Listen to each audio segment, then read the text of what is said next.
Hello, guys, gals, non-binary pals, post-apocalyptic librarians, and other. Welcome to the Sci-Fi Lab. I'm your host, DJ Squared, and with me is my co-host, Harper. And our two guests for the month. I'm Karen Byers.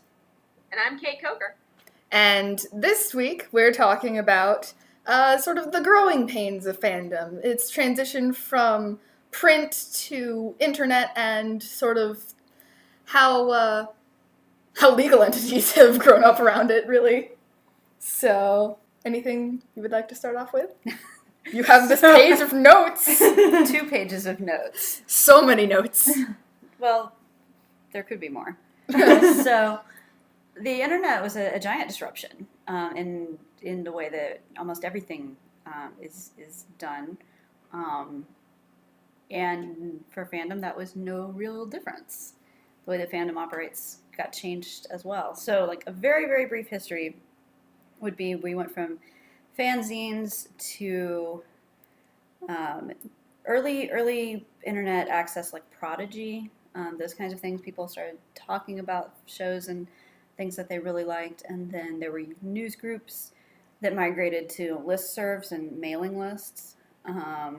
So from print mailing lists to email mailing lists. Email mailing lists. And then LiveJournal got its start in 1999. Fanfiction.net launched in 1998, and previous to that, there were a bunch of different options that people could develop their own hosting solutions for fan fiction. Although, again, the legalities of that were very dubious at that time. So you'd get places like GeoCities or AngelFire or Tripod were hosting solutions, or you could just host your own. And then there was a number of problems with LiveJournal in the late aughts, and then essentially fandom has largely online moved to Tumblr at this point, but not exclusively, and to archive of our own AO3 for fanfiction storage. So that's the super, super brief version, but there's plenty to talk about in each of those stages. Yeah. I know that also it's interesting that fanfiction sort of self-segregated into different websites. Like, you've got a lot of the major media fandoms on AO3, but if you're looking for bandom, like if you want fanfiction for like One Direction or any of these K-pop bands, you go to Wattpad and things. So people sort of self-select for those to get the best audience, I guess, for those different areas. I've never even heard of Wattpad. It's a scary place. I'll take your word for it. I looked, I hid. What? I mean, it's very... trying to describe Wattpad without trashing it. It's a fiction publishing platform.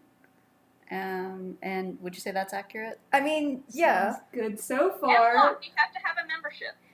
You have to have a membership. It is sometimes original fan fiction, sometimes fan fiction. It is not lauded for its quality. The general age range skews at about early teens. So Wattpad is where all the 13-year-olds who are just getting started in fan fiction go. So, like, they're trying. But most people who are outside of that age range don't go there. Well, it's either the young teenagers or, like, actual authors. Like, a lot of the Humans Are Weird stories that I've been reading lately have been external links to Wattpad from Tumblr. So I'm just like, who are you people? Why are you using Wattpad? So fanzines had a very strong showing, like, all the way through the 80s and into the early 90s, but about the time the internet became affordable for most people to have in their homes is when we start to see this kind of change. And if you have the internet, why not talk about your favorite science fiction? So then you started to see news groups that would be like, let's talk about Star Trek. I mean, Star Trek, of course, was one of the earliest and still one of the most popular fandoms to talk about. Yep. And there's a really great book exactly on this topic. It's by Rhiannon Burry, and it's called Cyberspaces of Their Own. And it's a book-length study about how X-Files fandom changed through the early internet. And she talks about the early rec group listservs, and then she kind of concludes with the fandom moving to LiveJournal. And it's just this amazing kind of like snapshot of, you know, those early 5 to 8 years in between. She has like pictures of like, you know, the discussions people had on fora and so on, and it's awesome. So one thing that's interesting to note is that fandom was sort of creating itself on the internet at the same time all of us were starting to figure out the internet. That all of us were like, what does it do? How does it work? Should I ever shop on the internet, or will someone steal my credit card? Which is a thing people used to wonder. Or, you know, don't tell strangers anything about you because they're all probably axe murderers with large travel budgets who will come to your house. And now it's just like you literally can't give a fake name on Facebook anymore. Well, I mean, as an example, when I was a kid, there was a lot of messages about, like, you know, don't talk to strangers, don't get in strangers' cars. Yeah. Do not get in a car with a stranger. Don't take candy. That too. Don't take candy from a stranger who's trying to lure you into their car. So then in the early days of the internet, it was like, don't tell strangers things like where you live. Don't tell them where you are. Don't tell them where you go to school. Don't tell them any identifying information. And now we have services like Lyft and Uber where you summon a stranger on the internet by telling them where you are. So you can get into their car. For the entire purpose of getting into their car. And maybe they have candy. They might. They might have A candy. lot of Lyft drivers and Uber drivers actually do have snacks. So, because gotta get that 5-star rating. So as a complete reversal Yes. of messaging from not that long ago. Yeah, no, I still remember, like, in school, they would be like, yeah, don't tell strangers on the internet your full name and don't give out information. And I'm sitting here like, bro, like, most of my friends are on the internet. Yeah, so you're touching on one of the really important parts of the way that the internet changed things. I mean, fandom has always been really community focused, and so what the internet did was let you meet people that you wouldn't meet just through, like, your fan letter round robin or your convention that you go to once a year or whatever else. It let you meet people who lived on the other side of the world and become friends with them. So in news groups, people could get to know each other, but with the move to listservs, that was really a chance to create a community around a specific idea, a specific show, a specific thing. There were some that were multi-fanish, but mostly they were about one thing. They were about one fandom. They were about one pairing. And these were really interesting because you had to have the ability to set up a listserv or a mailing list. And that typically meant you had to have your own server. Or you had to have access to a server where somebody would let you do that, which most people just didn't have that in their houses in 1995. So university servers? Yeah. University servers, yes. Many of these listservs were based out of colleges and universities. Of course, some people did want to run their own servers, which great for them, but most people were like, that's more upkeep and maintenance and money than I really want to sink into this. And you started to get some terms that came out of this, like list mod was one. So that's the person who's moderating the list, making sure that nobody's behaving badly, that if they are behaving badly, that they're removed. Sending out friendly reminders not to do anything obnoxious, like include very large ASCII art in your signature. Yeah. Not to copy the entirety of the B-movie script. Right, things like that. Like if you have to send a file, don't send a big file, like things of that nature. But that also got turned into list mom in some cases. So somebody who was not just sort of doing the moderating of this community, but also sort of taking on responsibility for it. The mom friend. Yeah. The mom friend of a bunch of people from all over the world. Exactly. And so people would sometimes post their fan fiction or just their thoughts about an episode. And then you could email someone and be like, oh, hey, I really liked your story. And then maybe they'd email you back. And then you'd get to be friends with essentially someone you wouldn't have met any other way. But this is also a good thing to point out. Like, this is before DVDs. Mm-hmm. This is still in the era of VHS. So if you don't have those episodes because they're not available to you in any other way, you're trading tapes with people, maybe. Yeah. You got to decide if you're going to give them your mailing address so that Yeah. they can send you VHS tapes of the episodes that you don't have because maybe that box set isn't available yet, or it's not going to be available because your show is obscure and was one season long, or whatever it is. Yep.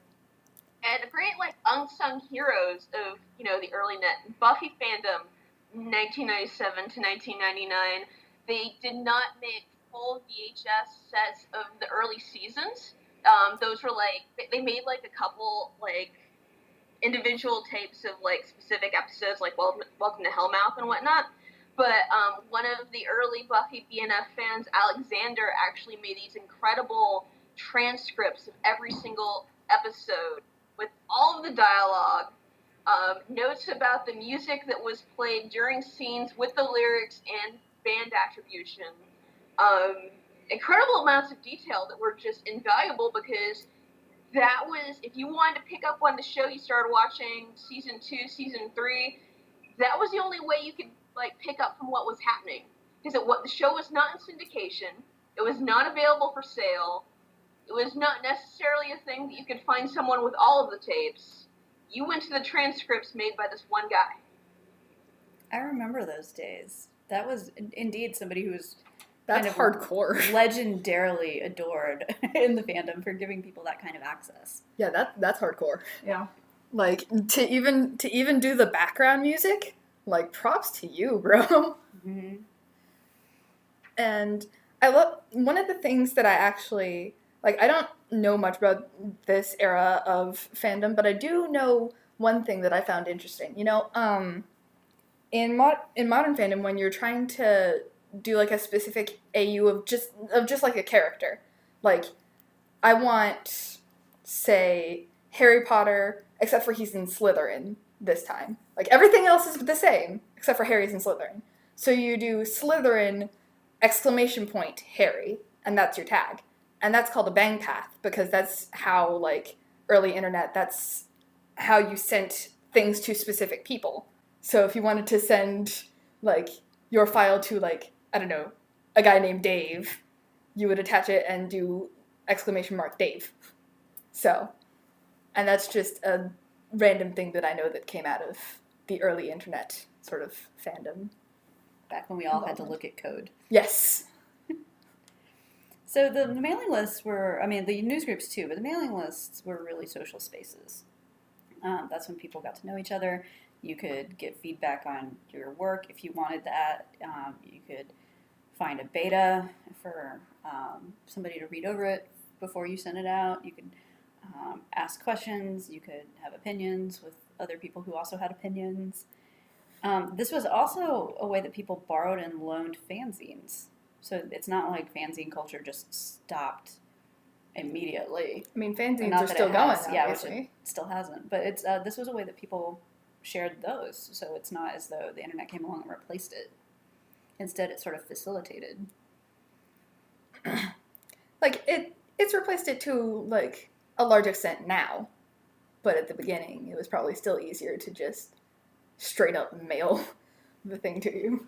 Well, it's, again, a curative versus transformative fandom issue. The transformative fandom is primarily online and sites, but the curative fandom is still very much print-based and still, exchanging things by print with the mail. Yeah, sort of like the comic book fandoms, where you still, like, there are websites where you can get the newest episode of, like, Batman or whatever, but comic book stores are still a thing. And, like, I know my dad still has all of his old comics from back when he was collecting comics. 14 long boxes full of these itty bitty comics. Are they in bags? Yes. Okay. They're in bags. But yeah. So, like, the print culture, and especially it's not going to go away, if only because there are people like my sister who just straight up refuse to buy an e-reader or something. She has books and she will live and die on a mountain of books. So, because these are social spaces, like there's some expected behaviors, and some of those have moved over from face-to-face fandom, or from more kind of the ways that people interacted in print. Like, don't reply to a huge email thread just to say "me too" is a general rule that will get you a note from the list mom. Like, don't do that. Just email that person and say "me too." Nobody needs to scroll through like 15 pages of text to read 2 words. Yeah. Yeah. Like, it's okay on Tumblr because there are page breaks now. There are page breaks, but still. Like, don't hit reply all if you don't have to. I mean, that's Yeah. just a good rule for life. Yeah. But that became a Yeah. thing where you had to think about it, because in the past, when you wrote a letter, you usually weren't sending it to more than one person.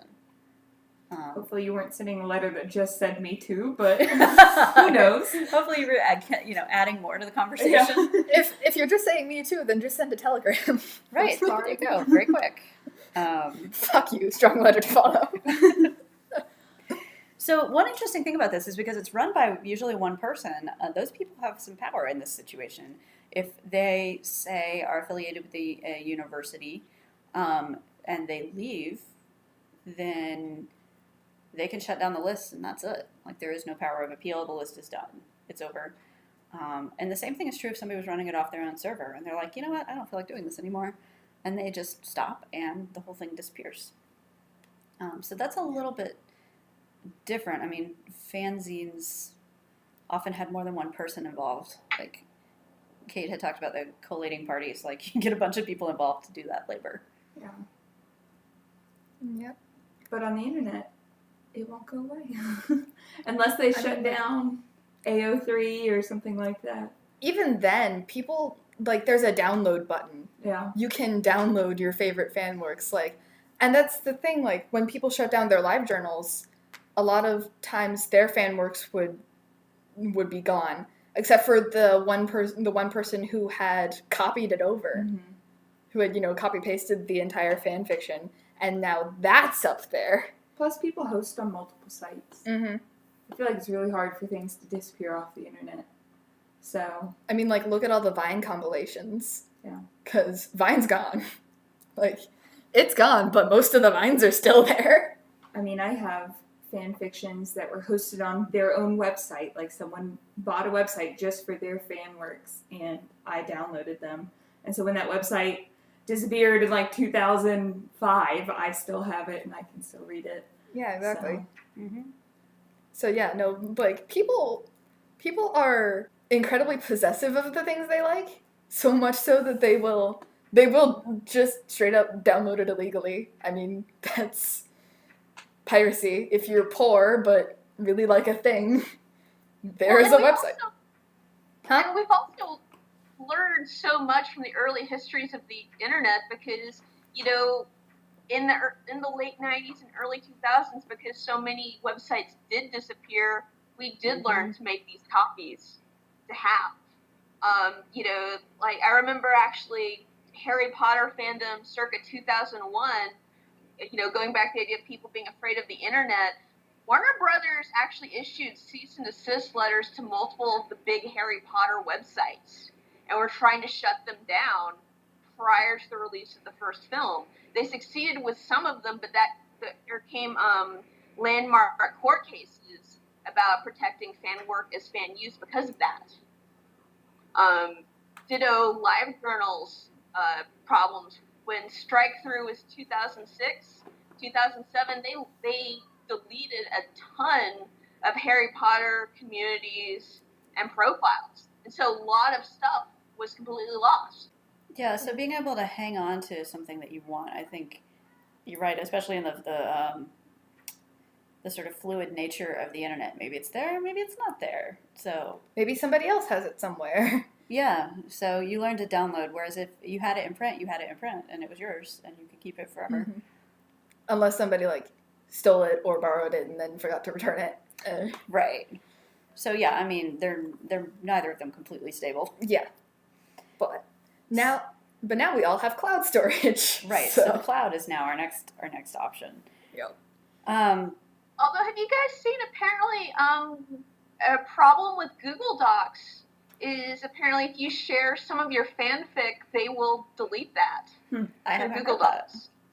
Bruh. Yeah, that's literally like a brand new thing because that was a way that I'd been acting as beta for a bunch of people for ages, and now I'm afraid to do that because that's where I keep backups for a lot of things. Yeah, that's where I was baiting for like this one girl too. But then again, she sort of dropped off the map. So. Right. Yeah, that's interesting. I've not heard that. Which, I mean, as we go through this history of fandom on the internet, we're going to hear a lot about times that stuff just disappears. For no particular reason. Sometimes that for a anyone particular says. reason. No, But sometimes like, not. But the website is just like, no, there's no reason for this. Yeah. Cough, cough. It just happened to disappear. We don't know. I don't know what you're talking about. Yeah, I mean, some of that has happened. So, like, here we are in the early 90s, news groups, listservs, and then if you wanted to put your fan fiction on the internet, you could build a website and do that yourself.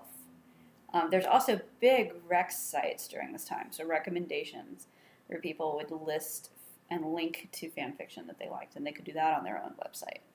But fanfiction.net launched in 1998, and that was a big kind of multi-fandom space to have a bunch of fan fiction all in one place. And it's still around today, which is not something you can say about And there's still people everything. posting on it. And there's still people posting on it. Yeah.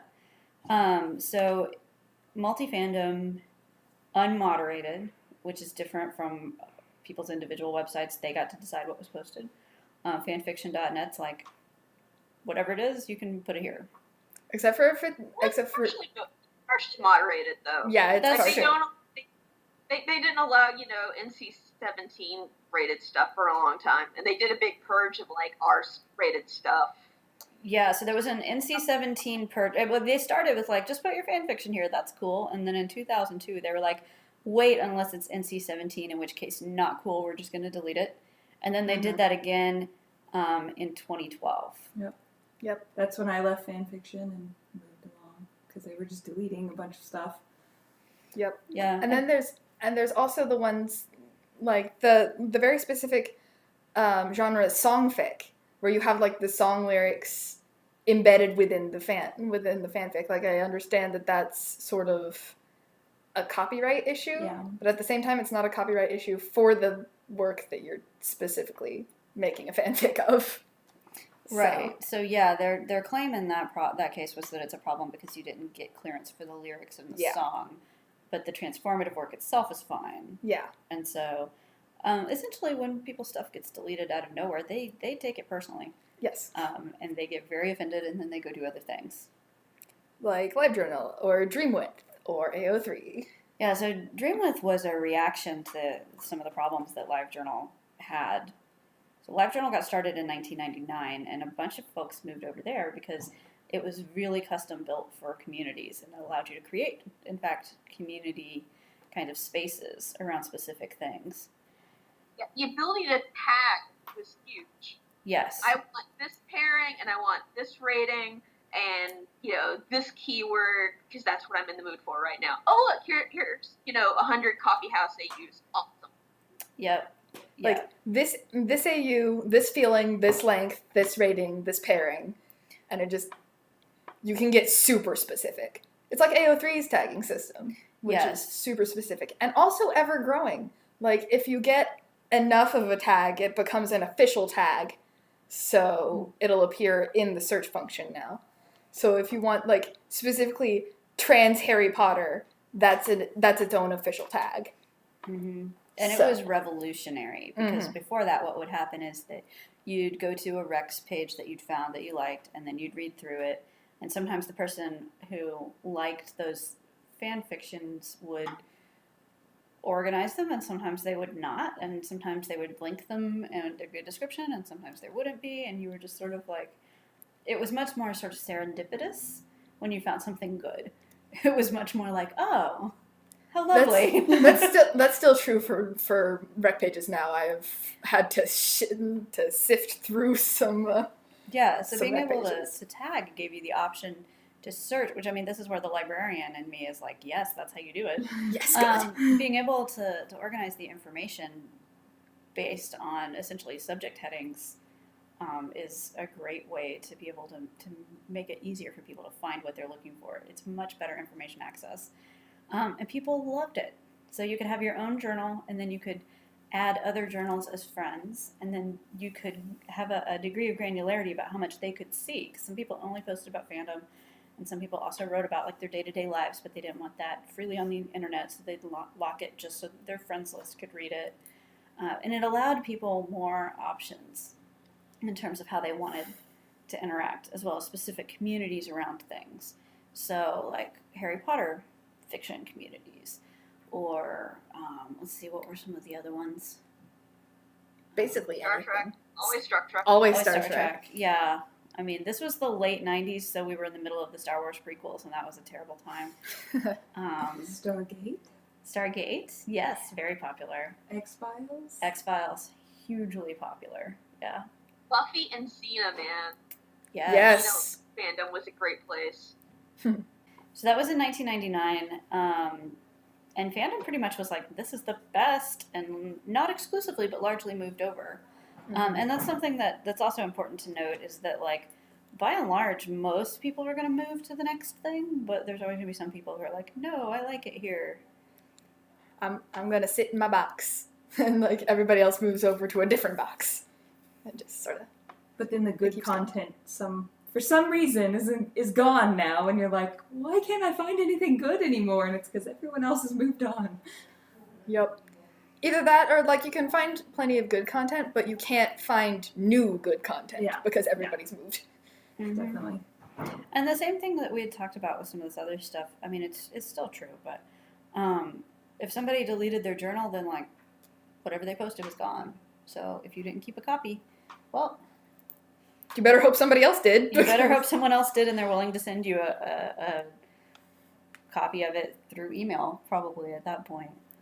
That's why I'm really grateful for AO3's orphan function. Yeah. Where if you don't want to be like associated with this one work anymore or with this one fandom, you can, instead of deleting it off of your account, you can just orphan it. So it just sort of becomes the property of the website, I guess. Mm-hmm. So it's still there. And that's something that developed. It's just not yours. In response to these kinds of situations where people were like, I gotta go for whatever reason, and took all their stuff with them because it was easier a lot of times. So LiveJournal was sold to a company called Six Apart in 2005 and another company called SUP in 2007. And the original creator left in 2007. There were two big issues with LiveJournal called Strike Through and Bold Through, respectively. So Cait made mention of this a little bit earlier, Strike Through. You want to talk about Strike Through? Strike Through? Okay, so Strike Through was a period when LiveJournal decided to just straightforwardly delete a ton of Harry Potter fandom because one of the big pairings at that time was Snary, or Snape Harry, and that got tied into a lot of the ever-recurring conversation of, this is pedophilia, no it's not, and LiveJournal decided, you know what, we're just going to back away, and we're going to delete anything that is identified as Snary, or has anything related to, you know what, screw it, let's just get rid of as much Harry Potter fandom and all the R-rated stuff as we can. And so they did that. Tons of stuff lost. And in many ways, that kind of led to that first jump from LiveJournal to Dreamwood. What happened a few years later, LiveJournal learned from its lessons, but then it was sold to a company in Russia, which it remains today. And so one of the things that happened because of this, LiveJournal was used as a major blog platform for political blogs in Russia, and during the 2011-2012 elections, like, they were getting denial of service attacks. So you could go for days or weeks without even being able to access the site.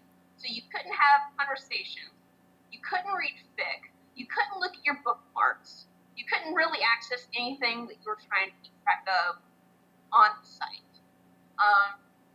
And then last January, they completed the server move over to Russia, and the terms of service agreement changed.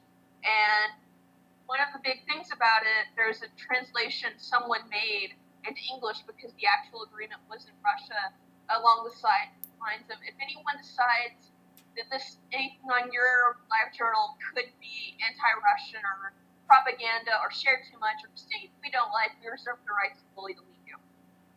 And so there's still like a handful of things on LiveJournal, but it's mostly mirror-based. Like, I keep a copy of my LiveJournal, but I also have a backup to Streamlit. And like, the difference in where people are and what they're posting is completely different, because so many people have abandoned it at this point. A lot of people opt to delete or lock their material. Like, it's kind of just buried at this point.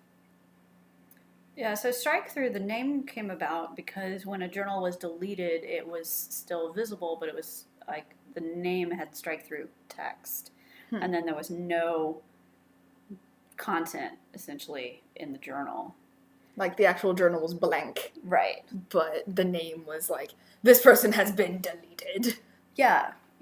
So, I mean, what happened in that case is that because so many Fannish journals were affected and people were kind of feeling like this was sort of their community, their sort of home on the internet, and then suddenly either your journal's been deleted without you having any knowledge about that, or like half of your friends list is gone, or that thing that you were participating in, that community, there were groups called communities in LiveJournal, disappeared. Then people it made them feel unwelcome and unsafe, essentially.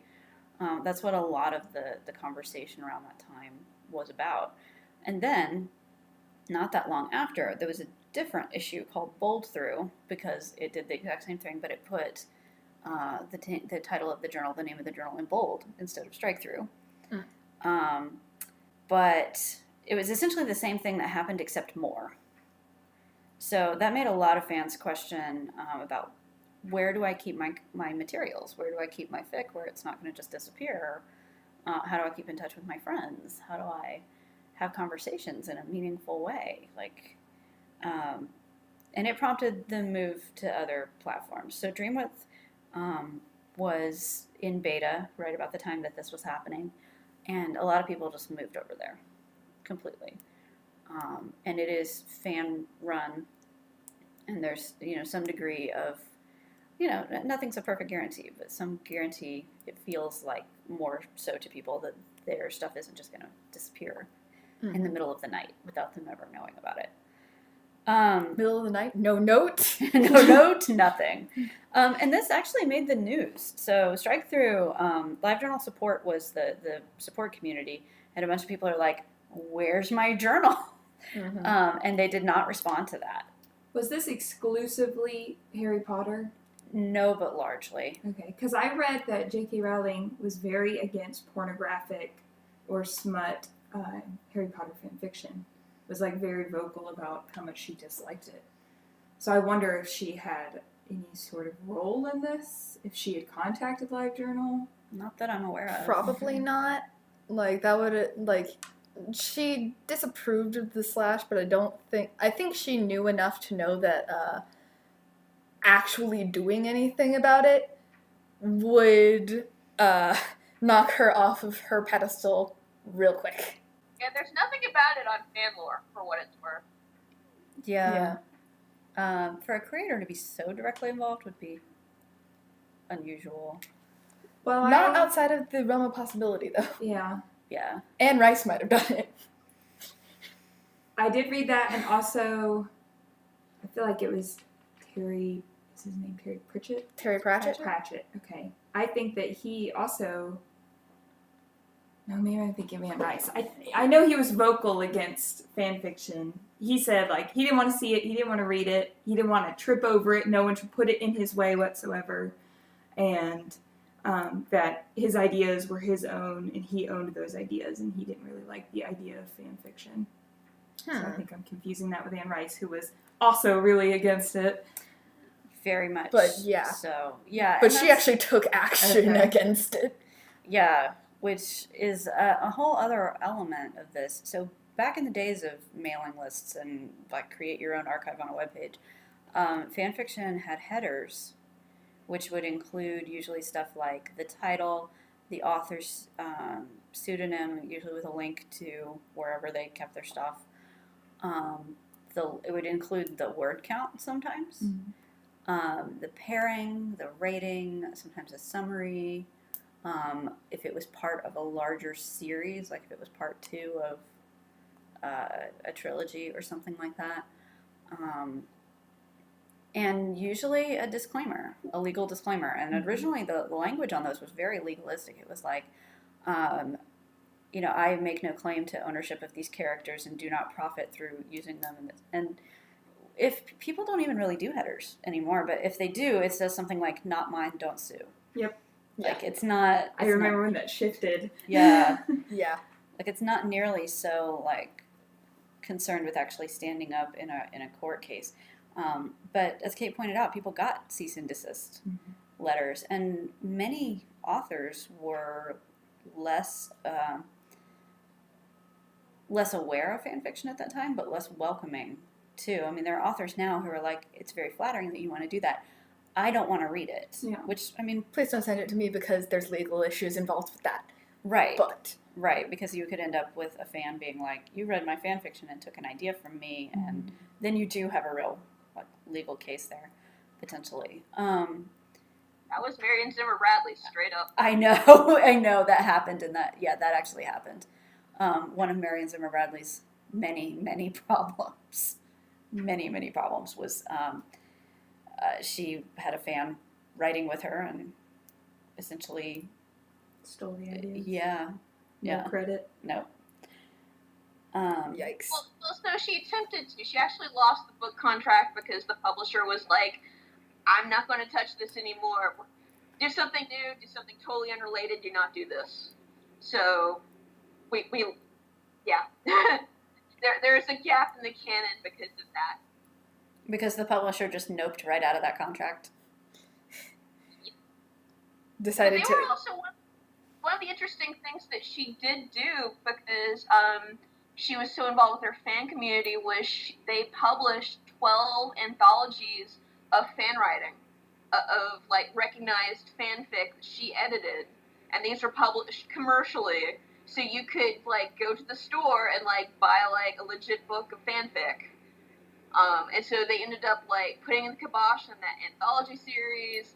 Like the fanzines just died. That was really the end of that particular fandom.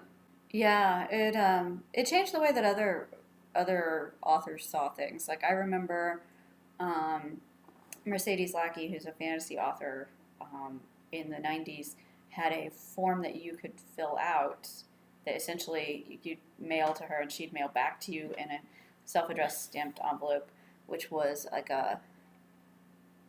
I forget what she called it, but essentially it's a you can play in the sandbox legal form, where she's formally giving you permission to write fan fiction in her universe using her intellectual property. But that was an unusual solution. A lot of people were like, how could you do this? That's terrible. And other people were like, I don't really have a problem with it, but my agent says it's not a good business decision for me to endorse this, and I pay my agent for her advice, so that's what we're going to go with. Whereas now, I mean, I think, if nothing else, a lot of authors seem sort of resigned to the fact that this will happen. Some are actively supportive. And some of them, like Neil Gaiman, actually, they got their start in fan fiction, or they just wrote a lot of fan fiction. E.L. James. Many people did, and some still do, but they won't talk about it, which is understandable. I mean, reasonable. But so legal issues were a real thing, and there were times when sometimes a website would disappear because not an internet provider, website provider got a letter or was concerned that they might So it was indeed riskier, but it also felt riskier. You know, some 15, 20 years ago to do this. And like the same, like we still see this happen like a lot on, specifically for fan vids on YouTube, because that's the automatic copyright like filters will go through and just take down your video or mute the audio or just tell you can't use this, stop. Somehow, the one fan vid I ever made, probably 12 years ago, still up, still running, still has the audio, and I'm sitting here like, why? But I don't remember the password, so I can't log on, I can't take it down, so I'm just waiting for them to do it, but they won't. I'm like, I don't want this up anymore. Meanwhile, most of my videos had copyright violation, but that's because I was using characters from this online game that I play, MapleStory. So there's an entire community around MapleStory and making videos using the character, like the sprites from the game, to like do music videos or dramas or fan vids or, you know, web series. Like that's a concentrated community thing. But MapleStory, specifically MapleStory Korea, is really stringent with like they just throw down the ban hammer like whenever like all of the copyright infringement, like, no, you can't do this. Some of the community is still up, but it's not active anymore, just because it was just copyright infringement. Yeah, and some authors are more aggressive. What? I would suggested accepting, and you went for the opposite. Yeah, I was going to say aggressive in defending what they feel is entirely theirs. So I was thinking of Diana Gabaldon from a few years ago. Anne Rice is kind of famous for this. But people who are completely and totally horrified and say things that end up often alienating fans. I don't recall exactly what Diana Gabaldon said, but it upset a lot of people. She said that, and someone screen capped it, but it was removed from her website. She said that to her, reading fan fiction was like someone breaking into her house, kidnapping and raping her children. So a little over the top. More than a little. When she got the TV agreements to do the TV series, all of a sudden, like, she became mum on the topic because, you know, things were no longer in her control. Like, you know, Ron D. Moore did Star Trek and Battlestar and a bunch of other things. He knows that there's no stopping the internet. So all of a sudden, a lot of her anti-fan rants, you know, were deleted. You know, and she either doesn't address it or says it in carefully neutral terms at this point. But the fandom members, the fandom screen caps all. Yeah. So we do not forget. We do not forgive. Do not forgive. Nope. That's really true. Fans have long memories about people's behavior, and they hold a lot of grudges. Yes. The grudge holding in fandom is it's like a sport. Yes. And that's kind of what happened with LiveJournal. I mean, like when a bunch of stuff disappeared in Strikethrough, people went to LiveJournal support, and LiveJournal support did not respond to them. And this got picked up by Boing Boing, which is, you know, geeky news site, CNET, Metafilter. Wired.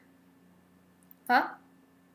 Wired. They did a whole, like, thing about it in their print magazine. Like, it was a multi-page investigative essay. Yeah, so this was getting, like, some mainstream attention. And about that point was when LiveJournal was like, oh, hey, yeah, about that. Trying to backpedal.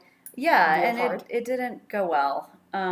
So that's about the time that the Organization for Transformative Works was first starting to say, hey guys, what if we had this, essentially? And that helped solidified the idea, like, let's buy some servers and have our own place to put this stuff where nobody else can decide whether it stays up or not. And that's really where Archive of Our Own got the push to get it started and keep it running. And its name, probably. And its name, yeah. I mean, it's a nice nod to Virginia Woolf as well, who said that in order to write, one needs 500 pounds a year in a room of one's own. So, an archive of our own, is a nod in that direction, but also like, we own this, leave us alone. Yeah. That's how I took it. Like, this is ours. Yeah, and it runs mostly on donations. They do like a drive every year to help keep the funding up. So the in modern fandom as of today, broadly speaking, the fan fiction lives on AO3, and the social part happens on Tumblr. Yeah. I mean, they'll crisscross occasionally. Like, I know a lot of fic either starts on Tumblr or is reposted to Tumblr. So, like, I think one of my favorite DC comic, actually my only DC comic fan fiction author, Kitty Unpretty, who writes a bunch of really great Batman fan fiction. There's one which is just a bunch of screenshots of spreadsheets that Bruce has made, and it's like the tabs are reasons why I'm sad, and they're like, well, actually no, the title of the entire file is reasons why I'm sad, and then there's like tabs for legitimate, petty. It's great, but like she started writing, I believe, on Tumblr. Like, she posted her, like, Batman fanfictions of, like, Tim Drake's Vine account on Tumblr, and then moved to AO3, especially when stuff got longer. So. Mm-hmm. What I liked about AO3, I've only used fanfiction in AO3, is that I felt like other media was welcome there, too, because people had, like, book covers that they made for their fanfic, and, fan art attached to the fanfic, which I feel like on fanfiction.net, I almost never saw that. I don't think you could do, like, you could have the book cover, like, there was a specific place for the book cover, but I'm pretty sure if you wanted to put fanfiction in it, it would have to be an external link. Whereas AO3, you can just embed it in the thing. And that's nice. And also AO3 does allow you to post fanvids or podfics. Podfics are really popular, which is people reading the fan fiction. Okay. Yeah, So, we haven't talked about podfics yet. no. I've never listened to one. Neither have I, but like whenever I'm looking for like a fan fiction that I really liked a while back, I'll have to like scroll through the podfic version. Because it's just like, it is an external link to an audio file where it's just maybe one or more people just reading this fan fiction. It's an audiobook, but it's a fan fiction. I was going to say, it might be nice for my commute where I sit in the car for 2 hours on the way home and run out of things to do. So. And I'll interject, a lot of podfics are amazing professional quality. Like, the readers, I mean, it's not any different and often is better than reading or listening to your average audiobook. A lot of them will also do like, add special effects like for sound or opening and closing music credit things. Podfic people are amazing, basically. You think you're going to get like this half-hour thing of someone reading a story, and then it is so much more. It's basically a production. Yeah, so It really is. going back to fandom as a labor of love. Yeah. Yeah, people do put a lot of time into their fan fiction. And I love also the trend of translating fan works, because one of my favorite fan series is actually in the process of being translated into Chinese. Yeah, Which so is AO3 interesting. will support other languages, which is cool. Yeah. You have to, like, sometimes you'll have to, when you're searching for something, you'll go to the sort section and be like, all right, I only want the English ones. I cannot read Russian. I'm sorry. I tried to read some Spanish ones sometime. Only having high school Spanish didn't work out That for does me. not sound like it would work out very well. Well, along those lines, like one thing I've gotten addicted to is like Chinese and Korean dramas, many of which are based on books, but you can almost never get the book in English. And so there are entire epic websites devoted to amateur translations of novels. And some of them are like almost academic. Like they will have extensive footnotes of, here's the word used. This word can mean this or this with shades of this. I opt for this to imply blah, blah, blah, because we know later on. And I mean, it's amazing the efforts that people will put into this. And it's so important because, like Chinese science fiction is something that is getting more attention, and there's a handful of books that are published legally in English over here, but getting translated works is so difficult, and there's so much stuff out there. Yeah, I love, like, any translator just online. I love you guys. You're awesome. All of the people who take the time to, one, either they, like, have grown up knowing both languages, or, like, I have met people who just love, like, manga so much that they learn Japanese specifically so that they can, like, become a translator for, like, mangareader.net and stuff, so that they can translate the manga into English so that other people can enjoy this thing that they love too. Mm-hmm. It's like super curative. Mm-hmm. Because you have knowledge of it in 2 languages, and you want to share that knowledge of what you love so much. Yep.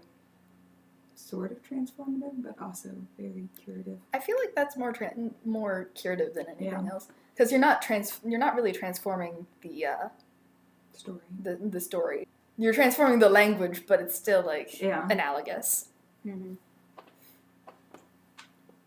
So yeah, all translators out there, you get a big thumbs up from DJ. So one thing I'm curious about is what the next thing is going to be. I mean, AO3, I get the feeling is probably going to stick around. But what's next? Because one thing we've learned, if we've learned anything about fandom, it's that it's going to recreate itself somewhere when something stops working. So at whatever point Tumblr actually tumbles off a cliff, like It'll happen. what'll be Eventually. the next thing? I mean, nothing bad about Tumblr. It's just that platforms aren't stable. Yeah. Over long periods of time. I know we thought it was going to be IMSI, but IMSI's gone. So. Maybe it will surprise us all and go to MySpace. Oh no. MySpace largely just was not a fandom thing. No, that was specific. That was musicians actually. Yeah, it was The only people who still use MySpace are musicians. That's why it'd be a shock. Yeah, exactly. I mean, Fandom, but it's Maybe the next thing will be virtual reality, and we will have actual holodecks. That's what I was thinking. My brother works in virtual reality stuff, and I was thinking, you've got this fanfic, and then they make it reality for you, and it's almost like watching TV or a movie, but it's someone's fan work, and I think that'd be fantastic. Or instead of going into a chat room, you go into a literal chat room, and everyone is their avatars, like sipping tea. You see this person over there, and they look like a randomized sim, but that's just what they decided to look like. It'd be really cool. Gonna go around as a randomized sim. Yeah, so that's where things are after, a history of, 20-ish years. So there's plenty more to come. The history of modern fandom. I mean, who knows where it's going next? It might take a really weird left turn.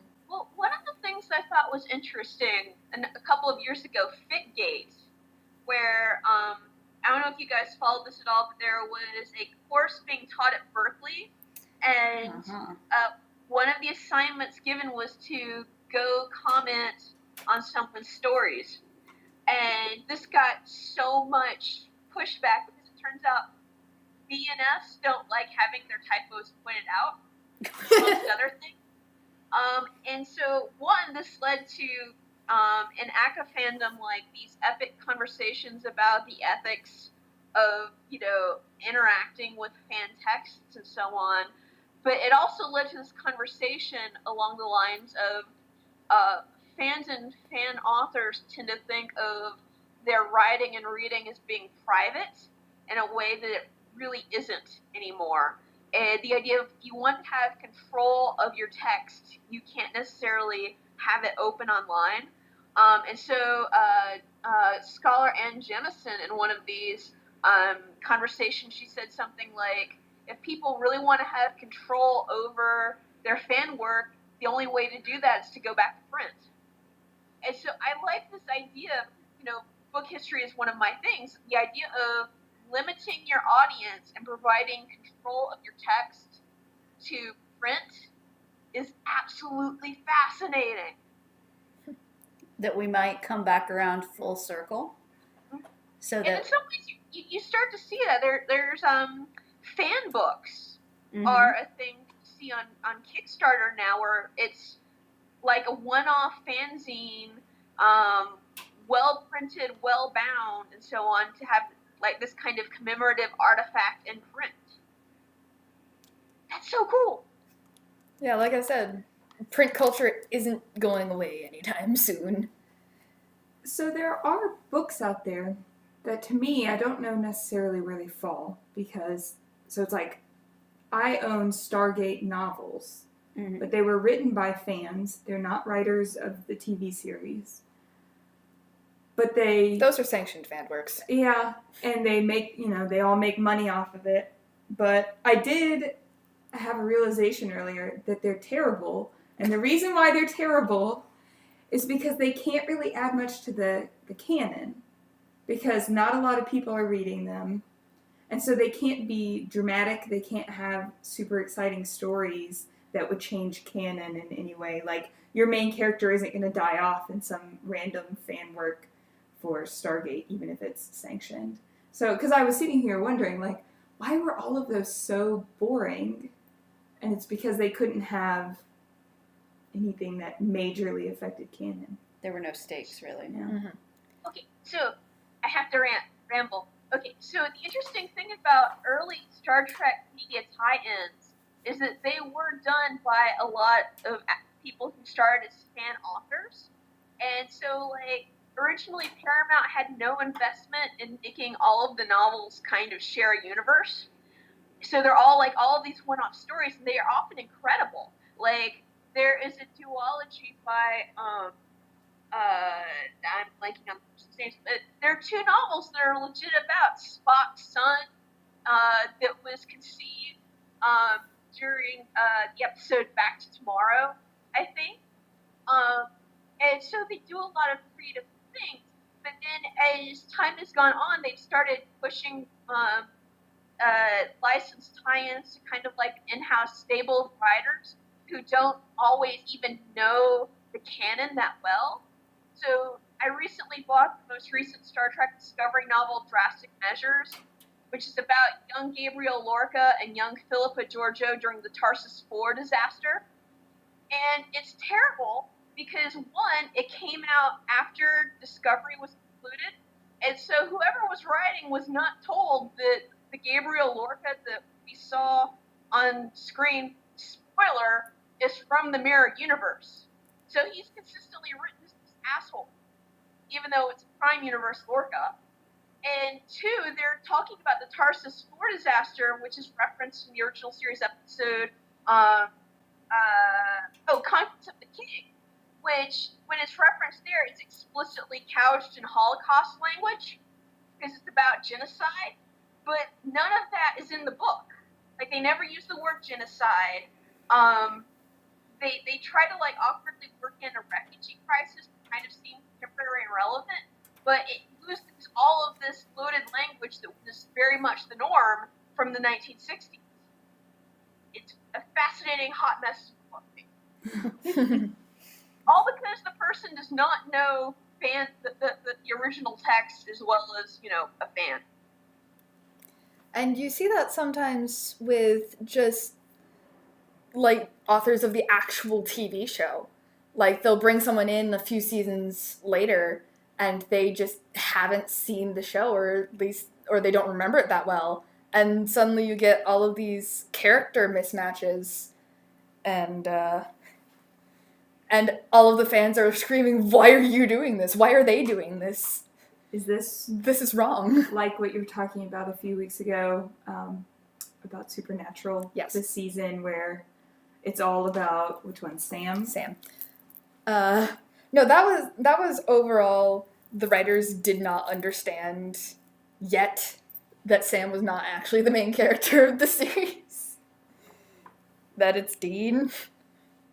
I Also, thought you were going to talk about, they kind of retconned recently calling Castiel Cass instead of Kaz, and they got into enough arguments about this with the fans that they actually gratuitously put in like a little scene of like Dean's phone showing that Cass, Cass, was calling. that's wrong. That's wrong. I'm sorry. So wrong. It's wrong. No, I actually haven't watched past like halfway through season 9 because I couldn't do it anymore. But yeah, no, I've heard a bit about the Cass versus Kaz thing, and 2 S's is wrong. I am part of the fandom majority, and there's just 1 S. I mean, his name isn't Cass SSTL. It's just CASTIN. Anyway. Example. Example. But yeah. So yeah, I mean, authorized novels do sort of tread the line between fan fiction and the canon, so to speak. I mean, officially they're canonical, but as we've seen with Star Wars, the owner of that property may decide to be like, actually, they're not. I mean, for a long time in Star Wars fandom, we just had the original trilogy, and then we had books, and the books were of varying quality, but there were a lot of them, and they were the expanded universe. And then recently, with the newest trilogy of movies coming out, I'm trying to think who owned Star Wars at that point. I think it was Disney. We're like, actually, no, none of those are canon anymore. Yeah. When Disney bought the property, they were like, yeah, no. Right, because in those books, Han and Leia have twins, for starters, a boy and a girl, which wasn't really going to work out with the entire plot of The Last Jedi.